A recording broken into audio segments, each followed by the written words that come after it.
This is Bloomberg Law with June Grasso from Bloomberg Radio.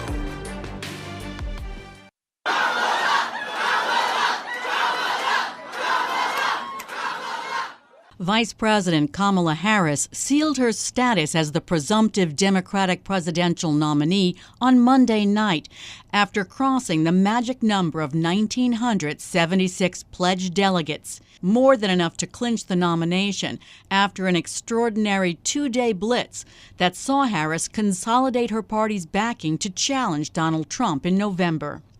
Over the next 106 days, we are going to take our case to the American people, and we are going to win. President Joe Biden had won 99% of the pledged delegates to August's Democratic National Convention through a series of state primaries and caucuses earlier in the year, and his endorsement of Harris served as a rallying point for the party. I'm hoping you'll give every bit of your heart and soul that you gave to me to Kamala. The vice president took over Biden's campaign, which was renamed Harris for President, giving her access to its war chest. Yet some Republicans, like House Speaker Mike Johnson, are raising the specter of lawsuits challenging Harris's place on the top of the ticket. We have 50 different systems in each of the states when it comes to presidential elections and choosing electors and all the rest. And in some of the states, there are impediments to just switching someone out like that. Remember that this claims to be the party of democracy, small d democracy, right? 14 million people went through the process and chose this nominee, Joe Biden. Now a handful of people have gotten together and decided he's no longer suitable. That's not how this system works. Or is Johnson confused about how the system works? Joining me is elections law expert Richard Briffault, a professor at Columbia Law School. So she has more than enough pledged delegates to clinch the Democratic presidential nomination. So does that rule out any kind of an open convention or problems at the convention? I think it will turn on the rules. I mean, I don't think it precludes an open convention. Nobody seems to be running against her. I mean, the way delegates work in the Democratic Party, even if Biden were running, the nature of the pledge is it's like an honor pledge or a good faith pledge. So even the pledge delegates actually could have voted for someone else. So the fact that they've kind of announced a commitment to her, they're not legally pledged to her. So people could change their minds. I mean, I'm not saying that's going to happen. But I think the real issue is, I think I saw Marianne Williamson might have declared, I think under the rules of the Democratic Party, anyone who wants to be nominated would need the support of 300 delegates with no more than 50 from one state. And at this point, it doesn't seem like there'll be any other candidate. So I think in that sense, she has it wrapped up. None of the other prominent figures in the Democratic Party have indicated any interest in running. I think at this point, they've all endorsed her. So in some sense, it's technically open, but she's going to be nominated, presumably, if not by acclamation, then by some overwhelming vote. One of the first questions is whether she can access Biden's campaign funds. Right. So the money is sort of in three parts, and the only real issue is the money technically that went to the Biden-Harris campaign. So the money that goes to the Democratic Party, of course, she can use. And I think they also had a PAC going, a super PAC going, and that, of course, they can use. The issue was the money that went to Biden-Harris specifically. And there, I think it's a smaller amount, maybe like $90 million, but I'm not sure about that. The assumption of all the campaign finance people I've spoken to is, yes, as long as Harris continues to be on the ticket, it's money that she can use. The issue would have been more if the Democrats nominated someone else. Then I think the Biden-Harris committee would have had to transfer the money to the Democratic Party, and the Democratic Party would have the money. But as long as she's the nominee, she is part of Biden-Harris, which I think now has already been renamed Harris. So the assumption of just about every campaign finance lawyer I know is that, yes, she can use it. I think that some Republicans have made some noises about challenging that, but I think the overwhelming assumption is that the money went to her also. It was going to Biden and Harris. Harris is still running. So I think that the vast majority of campaign finance lawyers and scholars believe that it's money she can use. And I understand that even if it's challenged, that the Federal Election Commission takes so long to move that it would just be a question of paying fines later? Not only does it take so long to move, but you would need to get 4 votes. And there are 3 Democrats who sit on the commission. And it's a 6-member commission. 3 Democrats and 3 Republicans. And on most major things, they tend to vote on party lines. So it just seems right. There's both the time it would take and the likely vote. And I think given the rules of the federal election law, I think it would be very hard for Republicans to sidestep the commission and go directly to court. Now, somebody might try that, but I do think it's kind of a lost cause. Given the court system today, you never know 100%. But I think, as I say, the overwhelming belief is that money she could use, and it would be very unlikely the Federal Election Commission would, certainly during the course of the campaign, but at any time, come and say it was an improper use. Speaker Mike Johnson says he expects there'll be litigation, saying there are 50 different systems and that in some states there are impediments to swapping candidates. Could there be lawsuits on the basis of the switch? It seems like a totally ridiculous argument. The party doesn't have a candidate. The party doesn't have a candidate until they make a nomination. Biden was never nominated. The Democratic Convention has not met. Even the so-called virtual roll call we're talking about hasn't happened. The Democratic Party gets to decide who the Democratic Party's nominee is, and they haven't made a choice yet. I don't think there'd be an issue even if it was after the nomination, because they still get to write their own rules. Just to make it clear, Biden was never the nominee. He was the presumptive nominee, but he was never the nominee. And so there's no challenge to make. There's no substitution. No ballots have been printed. And so it's totally blowing smoke. So then what about the June 21st memo from the Heritage Foundation, the conservative think tank, where it says it views swing states, Georgia, Nevada, and Wisconsin as likely arenas for pre-election legal challenges because they have specific procedures for withdrawal of a presidential nominee? The only way there would be anything is if Biden had actually been nominated. But Biden wasn't nominated. It doesn't matter that Biden won primaries there because many times a candidate who's won primaries in some states loses the nomination. So the fact that Harris didn't win the primary in any of the states is irrelevant. Many candidates who are the ultimate nominees lost some primaries. They still got to be on the ballots of the states where they lost the primary. So I think they might have some argument if he'd actually been nominated and she was being put in to replace him. But he was never nominated. Rich, do you see any other legal complications of her candidacy? No. I don't. I mean, I think, again, there's a potential challenge on the money when it goes from Biden-Harris to Harris, somebody else. But I do think it's still Harris. I think that challenge is pretty weak. There's absolutely no challenge on her being on the ballot because, say one more time, Biden was never the nominee. So there's no issue about changing nominees. He hadn't been nominated yet. And, it was not likely that he would have been defeated at the convention, but there have been contested conventions. I mean, maybe the last truly contested one was in 1976 when Ronald Reagan was trying to unseat Gerald Ford. He came close. And if he had done that, he would have been the nominee. And the fact that Ford was the incumbent president and had won a bunch of states and primaries would have been irrelevant. So do you have any idea what Mike Johnson is talking about then? I have no idea what he's talking about. I mean, some of the noise he's making is that it's undemocratic, small d democratic. But the parties get to write their own rules about who the nominees are. The Supreme Court has said that, going back to contested conventions in the 1970s. The parties are private organizations. They get to write their own rules and to choose their own nominees. And it looks like they're going to choose to nominate Harris. If they do nominate Harris, she's the nominee. She's the one who gets on the ballot. And if for some reason they choose to nominate somebody else because something else happens in the next 3 weeks, that person would be the nominee. And what do you think about Johnson's argument that this violates democratic principles, that voters chose Biden in the primaries, and now they're getting Harris? There's a reason it's unprecedented. You don't just, steamroll the rules and the process because you decide that your candidate is no longer suitable. I mean, I think for one thing, Biden was always running with Harris as his teammate. So to some extent, they're still getting one of their choices. But I think in the end, remember, the winner of the primary in any one state is not guaranteed, or in many states. I mean, going back to 1968, Hubert Humphrey didn't run in any primaries, and he was the nominee. Eugene McCarthy won more primaries than Hubert Humphrey, but Hubert Humphrey was the nominee. Everyone agrees on one thing. This is unprecedented. But is there anything in presidential history that would be analogous? It's hard to make an analogy where there was somebody who was so clearly the presumptive nominee and then who pulls out at the last minute.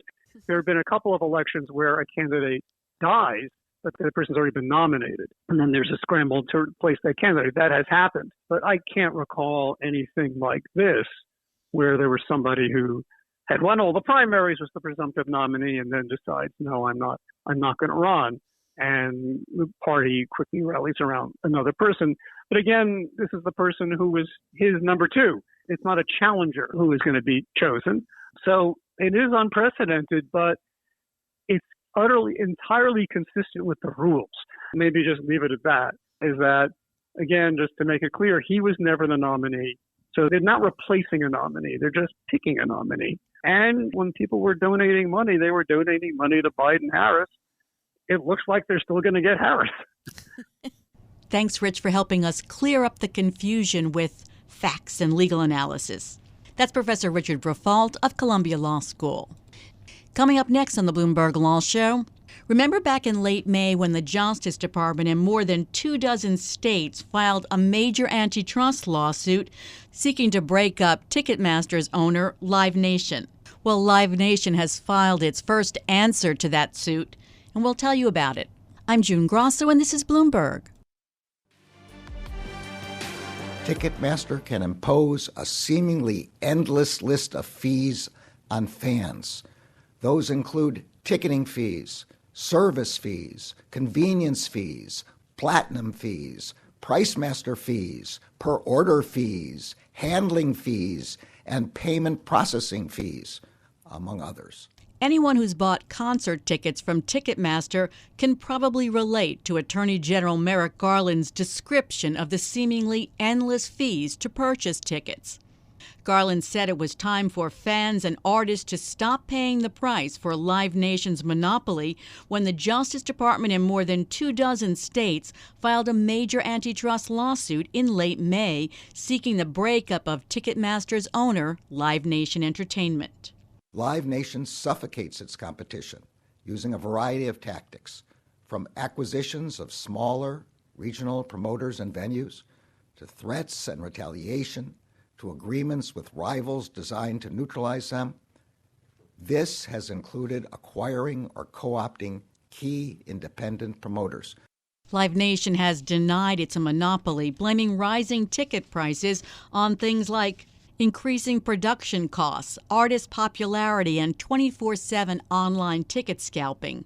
But now Live Nation has offered its first official response to the antitrust claims in a letter to the federal judge overseeing the litigation. Joining me to discuss the strength of the case and that response is antitrust expert Harry First, a professor at NYU Law School.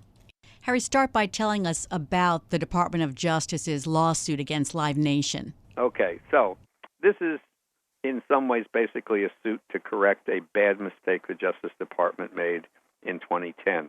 So it's taken them a while, but eventually antitrust enforcers are trying to get it right. So what happened was in 2009, Ticketmaster and Live Nation decided to merge. And the Justice Department looked at it. Ticketmaster, of course, sells ticketing services to major venues around the country, what's now called primary ticketing services. The secondary markets weren't so developed then, I don't think, reselling. And Live Nation was the biggest promoter at the time and had sort of entered the ticketing market. But basically this was what's referred to as a vertical merger, not really competitors or not much competitors yet. But at the time, the Justice Department understood what was going on. So Live Nation, which was a big promoter and booker of venues, wanted to put its shows into venues that would use Ticketmaster ticketing. So the venues knew that if they wanted to get, a really good show, the best way to do it was to use Ticketmaster because they really needed Live Nation's talent. So Live Nation, as a promoter of, major tours, thought that this tie-up would sort of help both businesses, as did Ticketmaster. It would give Ticketmaster an edge, over competitors in the ticketing business, and it would increase Live Nation's revenues because now they owned a ticketing company. So control the talent, control entry or choice of the venues, and you control ticketing. So at the time, the Justice Department knew this. There was testimony about this. And also, Ticketmaster had, in major venues, a major share of the market, maybe 70 or so percent. You can argue over what exactly it was. So they had a dominant or monopoly position at the time. But instead of saying you can't merge, they said, hey, go ahead and merge. Okay, we've got some conditions for you. First, help a company that's trying to get into the ticketing business get into it through some software. Okay, that was one idea. The second thing is we'll tell Live Nation that they can't condition their talent, with venues on using Ticketmaster. They can't make that a condition, and they can't retaliate against the venue if that venue subsequently decides to use a ticketing company. So no conditioning, no retaliation. Fine, we think this is wonderful. Parties merge. The new entrant, turns out, never does well. And almost from the beginning, they violate the decree. And in fact, they don't have to actually violate it because every promoter, every venue owner knows what the deal is. Give Live Nation the ticketing revenue, you're more likely you're going to get the good tours into your venue. And there's a lot of competition for that. So this decree never worked. It didn't work because the parties violated. There were later proceedings because it looked like they were violating it. And then came Taylor Swift. Referring, of course, to the website crashing, et cetera, et cetera, et cetera. Oh, that was the push. And hearings in the Senate, Amy Klobuchar and so forth, that was the push that finally pushed the Justice Department. This has been a pretty aggressive Justice Department on antitrust to say, this really, it's almost 15 years, it just didn't work, and it's time to do something about it. So the lawsuit we see now is the Justice Department saying, Ticketmaster has a monopoly position in primary ticketing services, and it's solidified by this, being owned by Live Nation. We've got to stop it, declare them a monopoly, and then break them up. Is tying an antitrust term? Will you explain what it means in this context? Tying is an antitrust term, and so there is in the Justice Department's complaint, which is joined by a lot of states, by the way, there is in this complaint not just a complaint about the monopolization of the ticketing markets in large venues. There's a complaint about a tying arrangement in here that involves the talent itself. So a tying arrangement is basically you have two products.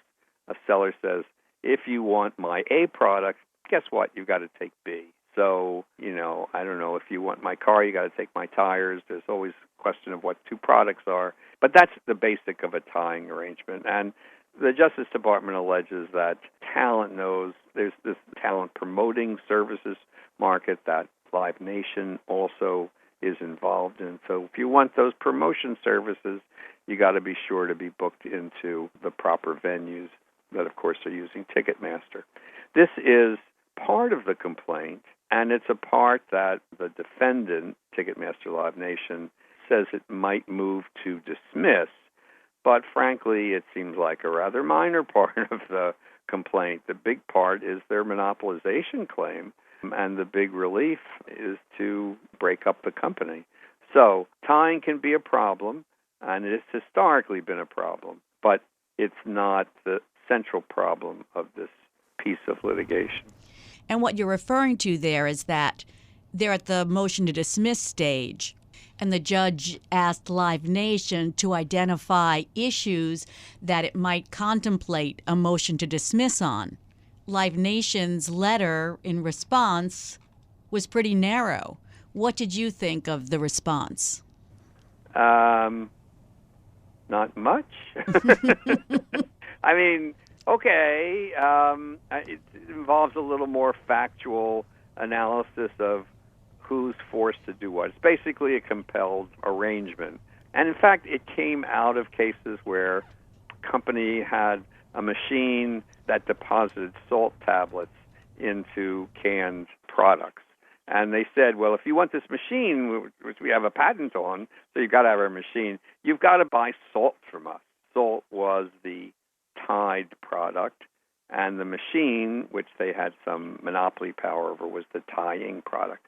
And that's where the idea came that this was anti-competitive because it stopped competition in the B market, the Tide product market, salt. So, is this a problem here? Maybe it is going to depend on the facts, but not the critical problem. So it's a little, they haven't made their motion yet, and it's a little, I don't know what they're doing with this particular part. They are trying to move the case to a different court, so maybe they don't want to, reveal their entire legal strategy at the moment. I really don't know.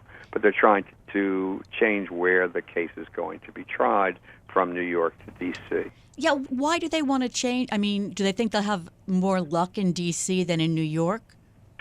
I knew you were going to ask me that. And I'm not really sure why they want to change. It's called change of venue, as you know. I'm not really sure why they want to do that. Slow things down. Maybe they're dissatisfied with this particular judge. They know who they've got here. Maybe the docket is slower in D.C. They've got a lot of cases there.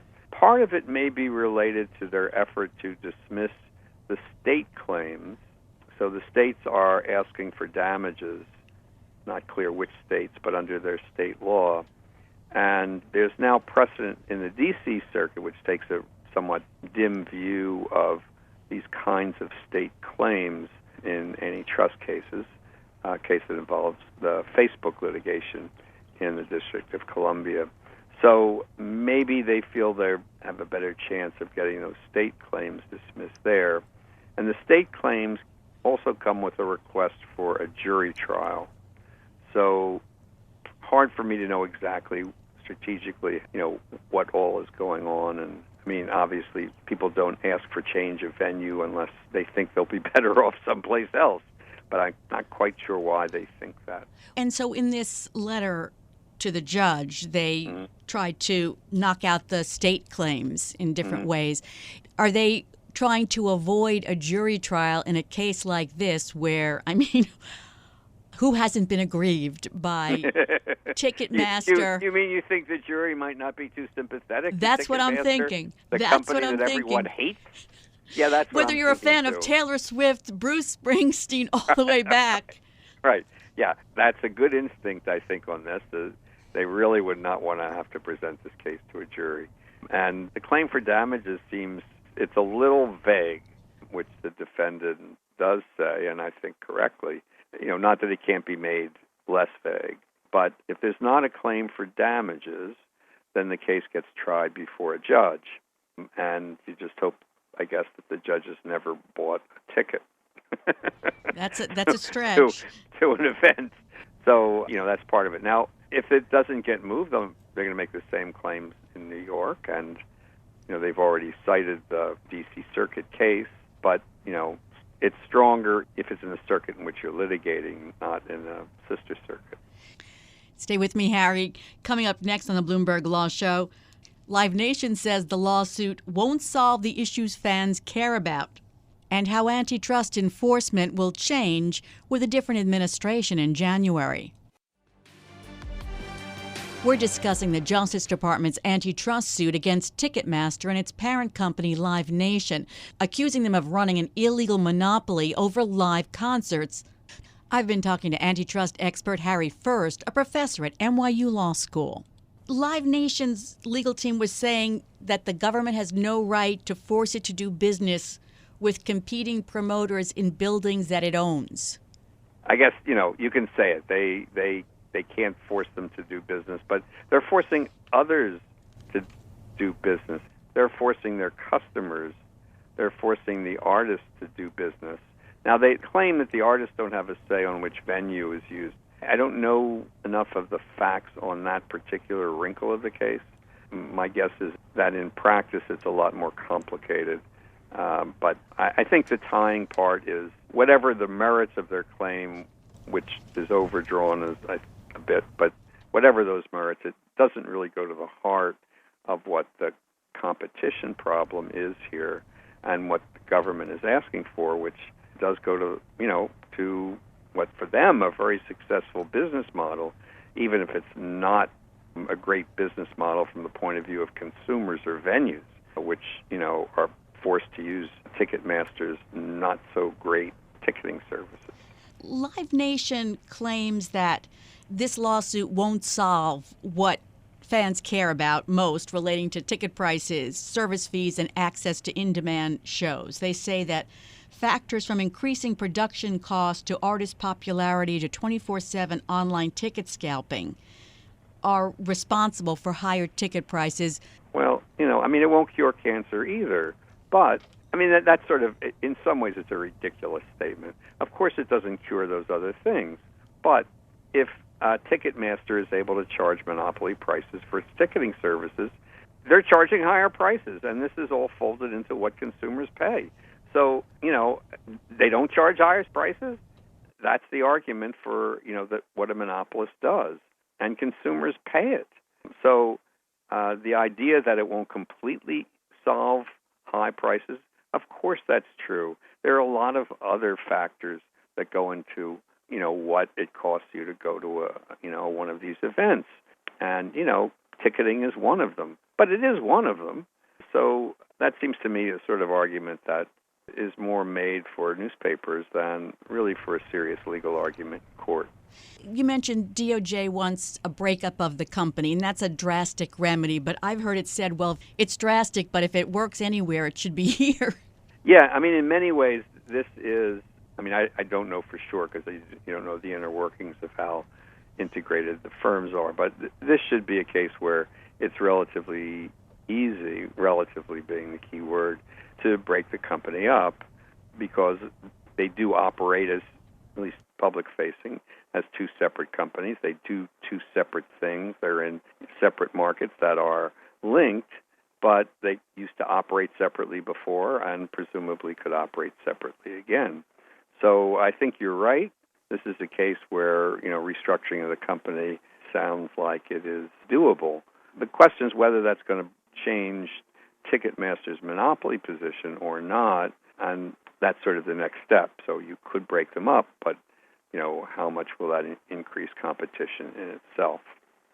Can Live Nation use the fact that the DOJ allowed the merger to proceed in the first place and then agreed to extend the initial consent decree as recently as 2019, even after it found that Live Nation repeatedly violated the decree? Can they use that as an argument? They are doing that, I think, and they will make that argument. Is it a good legal argument? I really don't think so. There is not what's called an estoppel against the government. The government is able to and free to change its policy as it sees how it works. There are older cases in which, the government accepted a particular remedy. The remedy didn't work out. The district court judge, in fact, in that older case said, gee, I can't change this decree. You entered it. And the Supreme Court said, no, you can. It didn't work 10 years. You had a chance for this to work, and it didn't bring competition. 10 years is long enough. So I don't think in the end that's really a good argument. And I do disagree with the idea that the Justice Department approved the merger. Justice Department never approves mergers. It decides what it will do in terms of bringing a lawsuit, and it may decide not to sue, or it may decide to settle a claim in a particular way, but it doesn't approve it. Everybody knows it, and, things change, and decrees don't work out, and they don't bind successive governments forever. So it sounds like you think that the Justice Department has the better case here. I do. So, of course, as they say, we'll see what happens. But, you never know in litigation. They're still going to have to prove exactly what the market is and what Ticketmaster's market share is. And, they've got to distinguish between the primary market and resale market and what Live Nation's position is and, whether there's a large arena market. There are a lot of technical things that, still have to be worked out in the context of the litigation. But on the surface, at least of course, there's only one side. We have the complaint filed by the Justice Department and a large number of states. So we have one view of the allegations, but the defendants certainly have defended this position and, their position in this industry for a long time. They've faced these allegations, so we'll see. Do you see a star-studded cast at the trial? I don't know. It's a great question. I hadn't really thought about that. I think even judges can be starstruck by Taylor Swift. So I don't know. The Attorney General is apparently a big Swiftie, so oh, really? I don't know. I'd go more for Springsteen, but still. I mean, how long could this take? Years? So looking at it from the defendant's point of view, the longer the better. So they're making money off of this deal, and if the Justice Department's right, they shouldn't be in any hurry to get through it, because while it's going on, they're still in a great market position and still getting those high prices, in ticketing services. So, I don't expect them to be asking for quick resolution, and they're not. They're trying to move the trial. They're filing letters rather than motions to dismiss. So it will be a while. Antitrust litigation tends to take a while, and it could be years or at least a year. There's a lot to do and a lot to go through. There are economy, all sorts of things. And there's an election. So that brings me to my big picture question. Mm-hmm. You mentioned the Biden administration has been, I'll say, incredibly aggressive in the antitrust area, bringing lawsuits. If there's a Trump administration, will it be very different? My first answer is whichever administration takes over in January of 2025, things will be different. Things always are different. There'll be different leadership. It will stagger, sort of be feathered in a way at the Federal Trade Commission as terms run out, or maybe commissioners resign. There'll be, I assume, a new head of the Antitrust Division. There'll be a new Attorney General. It's going to be a new administration. And will they do things exactly as things are done now? Presumably not. They'll put their own stamp on it. What a Trump administration stamp might be, I really don't know, because there are contradictory policy themes running around within that thing that we call MAGA, or whatever we want to call it. So in some ways, antitrust under Trump did some heavy enforcement things, and in some ways they didn't. So it's hard to know where that trend is going to go and how it might show up. But of course you would predict things will likely be different. Would they be different with this case? Would this case settle more easily with the new administration? So that too that's hard to know. I think it's a good, solid antitrust case. It is not a crazy antitrust case. Not crazy in the sense that it's not trying something that's unusual for antitrust. It's pretty much in, you might say, the wheelhouse of antitrust and what it should be. So, we'll see. But remember, the original deal was in the Obama administration. So it's hard to pin labels on these. But we do, Harry. I know, because it makes it fun. Well, it's always fun to talk to you and always enlightening. Thanks so much. That's Professor Harry First of NYU Law School.